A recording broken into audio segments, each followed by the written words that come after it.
we wait for the lights to come on and then they'll go off again. No jump starts this time, we hope, but there's an interesting variety of starts there. Who got the best one? Well, let's see who gets the whole shot. Down to turn one, then it looks like the master of Misano, Ferrari, takes P1, or does he? No. Aegerter does not let him go through there at all, and even Jordi Torres looking up the inside there. Be very careful through turn two, ladies and gents, easy on the throttle, and that's Marcon up to third place there. But Aegerter leads the World Cup Series leader.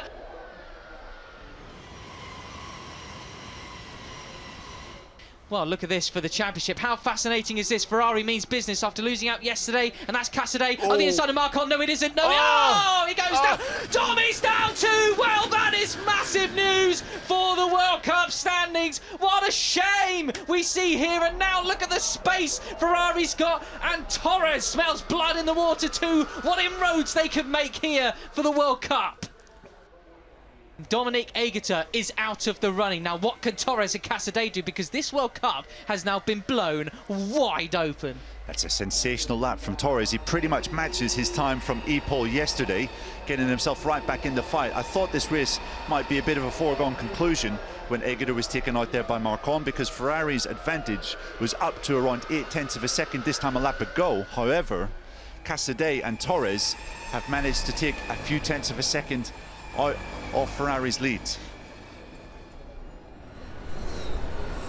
Jordi Torres just looking at the inside once again, but nothing to... Oh, he does go up the inside. Mattia Casadei's made a mistake. He left too much room open for Torres, and he's made it through there. Spectacular stuff. So what can Torres do now? Because it's 8 tenths, nearly 9 tenths of a second between him and Ferrari, but Casadei's not letting him have it just yet. The last of the late breakers. Will he make another late breaking move? Not this time around. So penultimate lap here in Misano, Neil.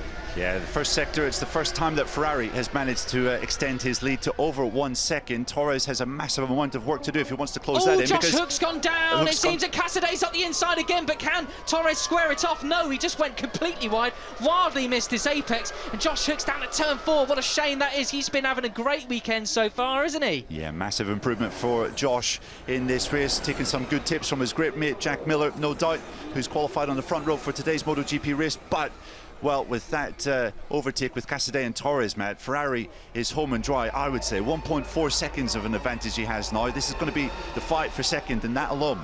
Well, can Casadei go wide and Torres capitalise yet again? No, he cannot. So there's only a handful more overtaking opportunities for the Spaniard. Spanish Elvis, as he's, very affectionately known. But look at this, the master of Misano once again. He knew not to make the same mistakes as he did yesterday. But Torres looking up the inside at turn 8 again. Can he square it off? Look at the difference in line between him and the young Italian, Mattia Casadei. He keeps it much tighter that time around. Can he square him up for a move into turn 10? Casadei has a podium potential here, clearly defending stoutly from Torres, and you would have to say there are 2 overtaking opportunities remaining for the Spaniard. One is into Curvone, which is just coming up, and then the second is the heavy braking area in turn 14. Torres lines him up into Curvone. Blimey, he is lining them up, isn't he? This is not normally an overtaking spot, and it's not going to be this time around because Casadei's line is supreme through there. So this is the last complex. It's now or never, Jordi. If you want that second place, you have got to go for it. You have got to take that risk. He is taking that risk. He wants to go for it, but Casadei outbreaks him a bit more. But will he take him up in the squares? He squares it off. Smoke billowing off the rear tyre. Penultimate corner. There's no more chances for Torres. He's going to have to settle for third unless Mattia Casadei makes a mistake into the final corner. He squares it off nearly perfectly. Careful with the throttle application, but take nothing away. It's the master of Misano once again. Matteo Ferrari wins here from Casadei and Jordi Torres. There, Matteo Ferrari, he lifts the big X high and proud